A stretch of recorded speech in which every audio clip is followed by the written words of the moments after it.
Welcome everyone to another tier list video for the Malian civilization. So as the others as well, there was like a question or a comment, only one under the comment section about not put everything into the... No, we put the base ram, the base trebuchet, the base mangonel, and the base archer, because they are base unit, just like... This unit. I hate that unit. And also they have a base scorer as well and a base springald. Okay, listen. All these units, they're no uniqueness. Every civilization wants to make a knight. So I'm not gonna put the archer to the A because this civilization wants to make an archer. Every civilization need to make an archer, right? There is nothing like, yeah, Malian doesn't need to make that many archers. Yes, Malian need to make as many archers as like French need to make archers, because archer is one of the rock, paper, scissors. You know what I mean? So archers are needed. But what we are talking about here is how important or how strong the unique unit, if you didn't get it the first time, or if the unit has something uniqueness. Example, French archer is cheaper when you build a keep, right? So because of that, it's not a base archer anymore, because you are making an archer with cheaper cost. So from that, now we have a cheaper archer, right? So for the Malian, it's a normal archer until age 3, of course. We're gonna talk about that. For the Malian, it's a normal springald, normal scholar, nothing really important happening with these units unless we are entering to the next stage. But let's talk about H2 first and how good these units are. So first of all, the normal Sofa in my eyes is at least a B tier unit. So this is before Castle Age, right? It has a not as much armor as a knight. It's much cheaper, faster than a knight, but is it that good? That's what I'm thinking. For now, I'm gonna put into B. I'm gonna change my mind, but for now it's a B tier unit. But when you get to the Castle Age, it becomes stronger than a knight, which is crazy. You know what? So far at least A tier, even in feudal. I think people are thinking about this unit that it's really bad because it has less armor. It has the same armor as a king from English. But I honestly believe, like... yeah, A tier, at least A tier unit for the Sofa, and when Sofa goes to H3 and so on, it's an S tier unit. So next unit, Donzo. Donzo again, it's at least an A tier unit. When it's Imperial, Donzo becomes S tier unit. So this is crazy. Like, I'm thinking about the Spearmans, and 3 Spearmen are in the best in the game. One of them is a Donzo. So if it was like Limitai goes directly to S tier, because you don't need like Imperial Age for the Spearman become S tier. I think Levitai is just straight up an S tier Spearman. Donzo is A tier at least. It's not bad. It costs more than a normal Spearman, right? Cost is increased. It has 10 extra HP. But as a unit, I think at least an A tier. If it was like OOTD Spearman, it would be like at least B tier or A tier. But it's not bad. So putting into A tier, a unit putting into A tier is good. When I put something into S tier, it's like insanely broken, unbeatable. You know what I mean? They are not unbeatable, but really strong. The reason why the Spearman goes S tier in Imperial, because this upgrade gives 6 extra damage to the spear throwing, which is insanely huge, right? 6 extra damage, dude. That's crazy. That's actually crazy. All right, next one, Musafa Warrior.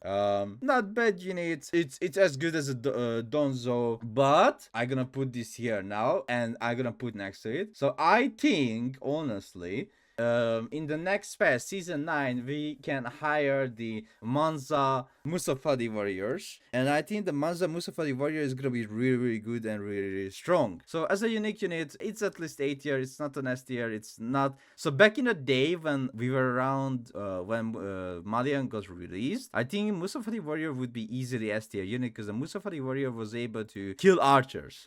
Jain Trover, I think this is another not broken unit. It's good against range units, and you want to make them. But if you go to H3, you have the poison Jain Trover, which is crazy good. So it's like having poison archers. So yeah, I think they are insanely good, insanely strong. So they are not just countering archer units, but also have the poison javelin. Now think about like having poison javelin and poison archer together, and yeah, the poison stacks forever. So there is no maximum number of stack. You can stack 100 poison as well on one unit. So yeah, the Poison Javelin Trover is gonna be crazy good, much faster than a normal Javelin Trover. So yeah, easily deserve to be in S tier. Freeborn Warrior. Now I think the Freeborn is gonna be S tier as well, because what people are gonna do, they're gonna stay longer in feudal, gonna mess a lot of units, or they are not staying in feudal longer, but straight go to Castle Age, like let's say with 1 TC trade landmark,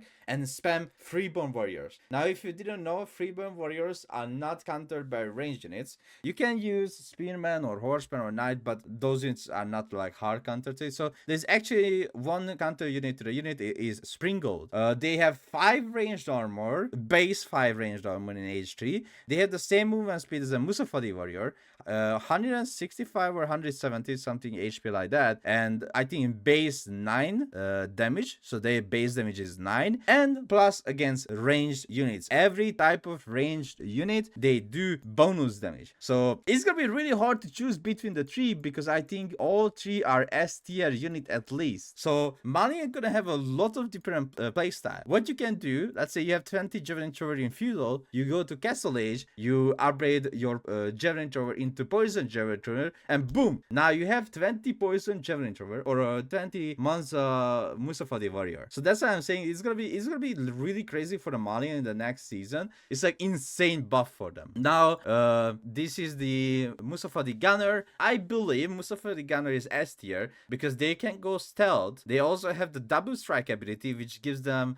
2 times bigger attack, right? So their damage doubles. You can double the damage of the Gunner, which is insane because you can now wait. Can you now like 2-shot a siege with these units? If you go with, oh my god, yeah, maybe you can now 2-shot a siege unit with one of these.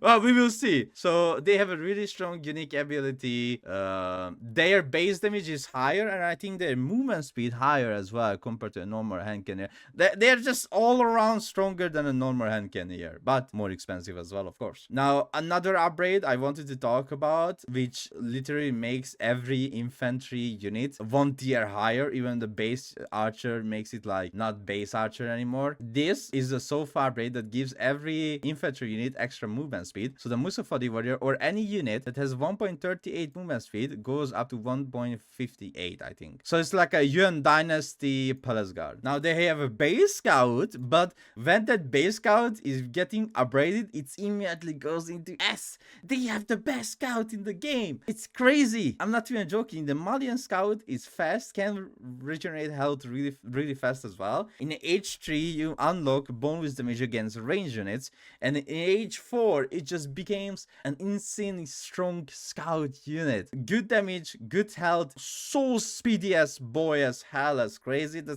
I can't even say a single word how good this unit is. And you know what's gonna be the meta?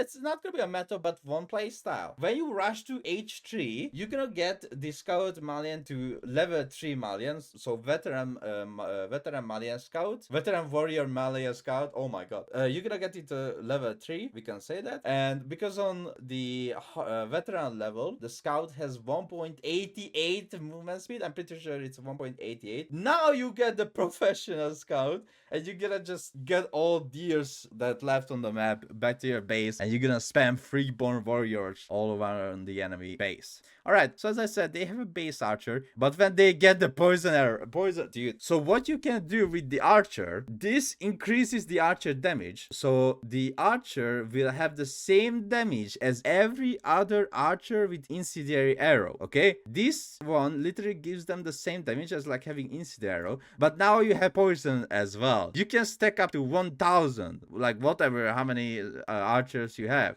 And you can just stack the poison to living creatures, not mangonels or buildings. But poison archers killing men-at-arms, knights, horsemen, so fast. They are insanely good, and just people are not really spamming them, which is a huge mistake. But the poison archers for the Malian is crazy. I love them. They, no joke, I love them. So yeah, that's for season 9. I'm really waiting for the Freeborn Warriors. Oh, one unit I forgot here to put is the Bombard. So what happened with the Malian is they don't have Culverin anymore. Yeah, I forgot to put here the Bombard. So they don't have Culverin anymore, but they have Bombard. So they have a Bombard. I just forgot to put it here. But they don't have Culverin anymore. Yeah, historically accurate. Alright, thank you so much for watching. See you next time. Woohoo!